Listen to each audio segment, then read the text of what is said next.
بسم الله الرحمن الرحيم بسم الله الرحمن الرحيم بسم الله. Hi guys, thank you for tuning in.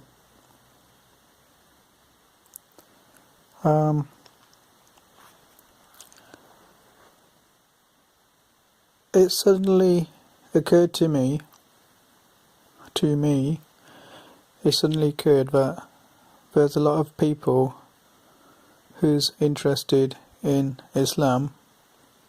That's not the whole of it. I know there's a lot of people interested in Islam, and I know that there's a lot of people who actually have already become Muslim or have been looking into it for years and secretly having accepted it, and there's a lot of people who want to look into it,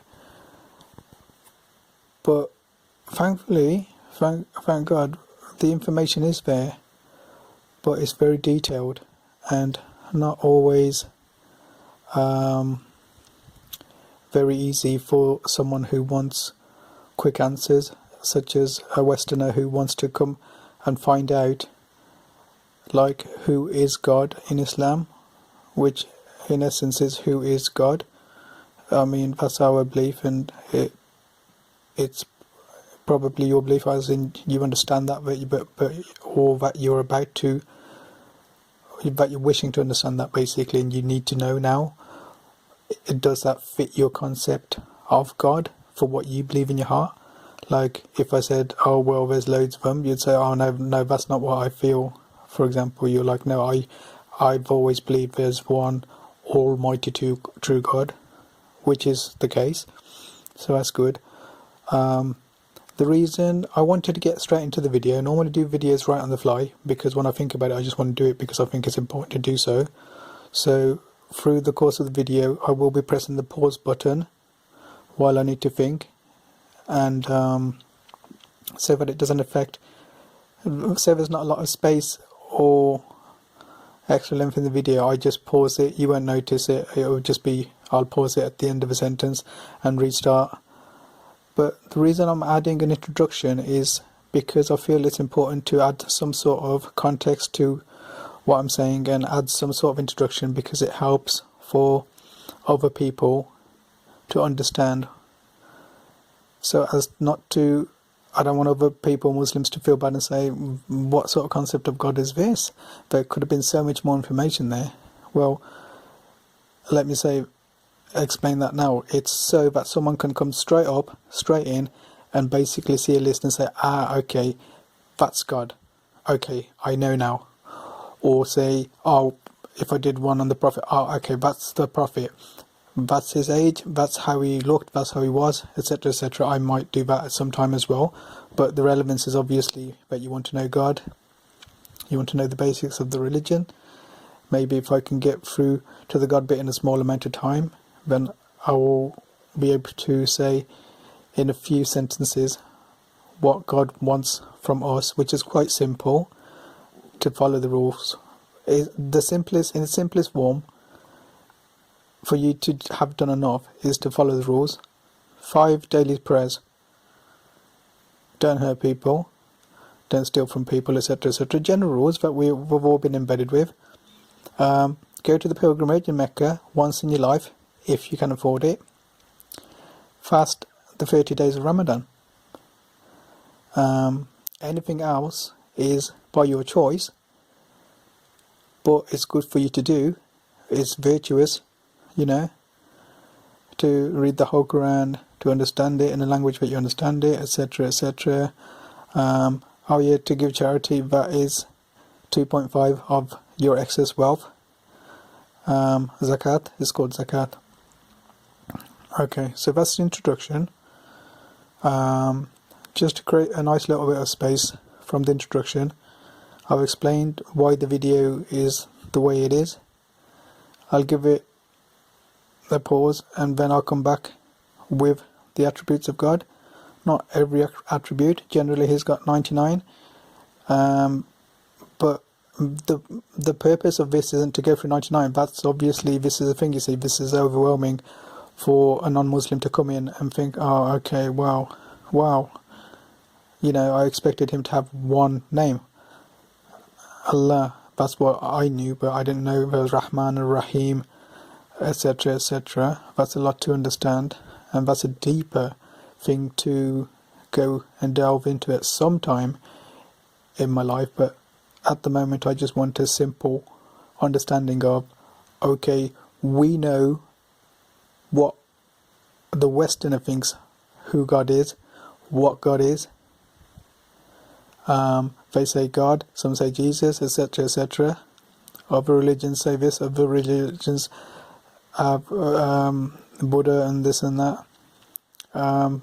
What is it in Islam? I want to know. So basically, that's what I'm going to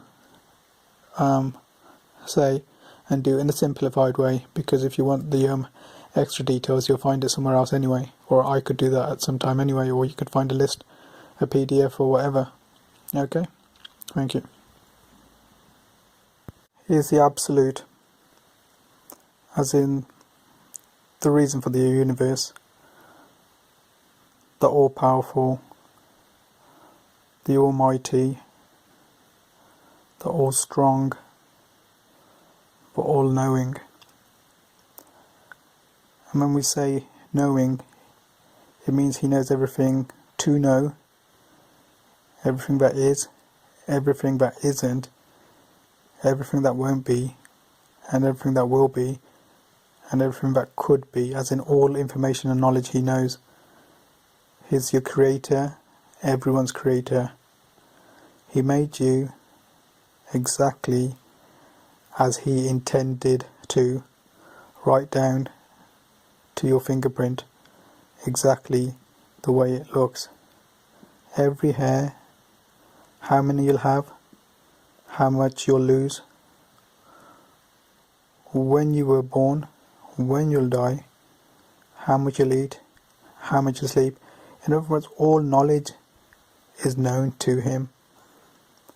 The future, the past, that's the all-knowing.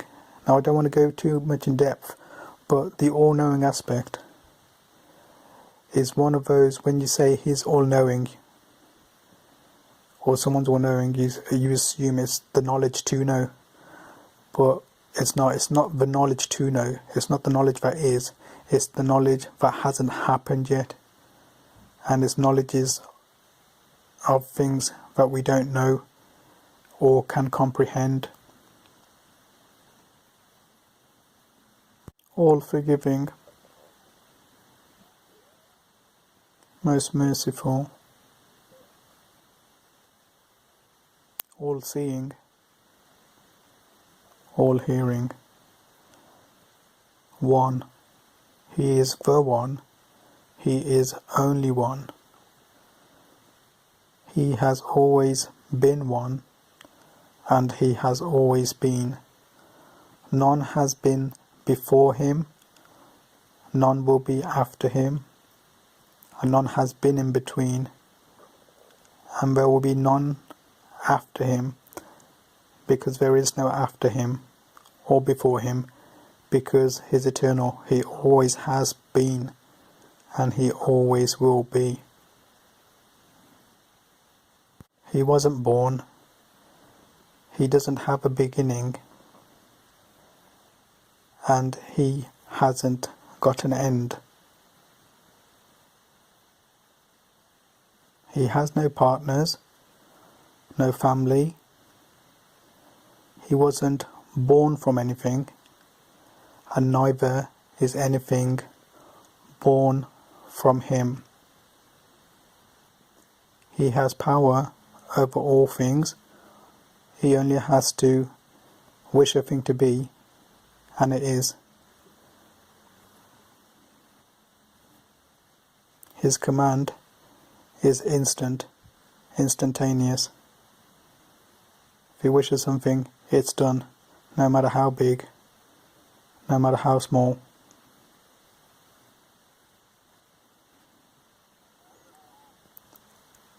He is all-caring,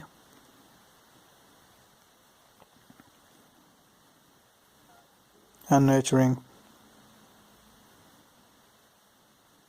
and understanding.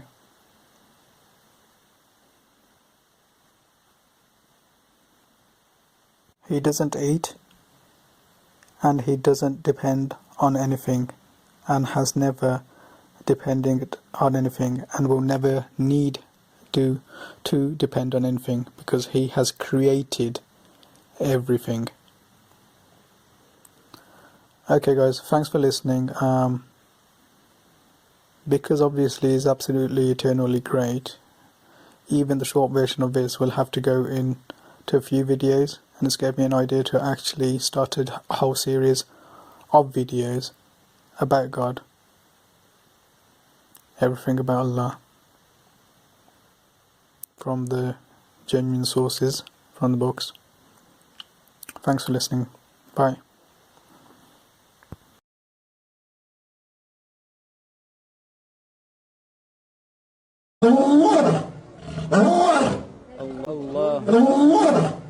الله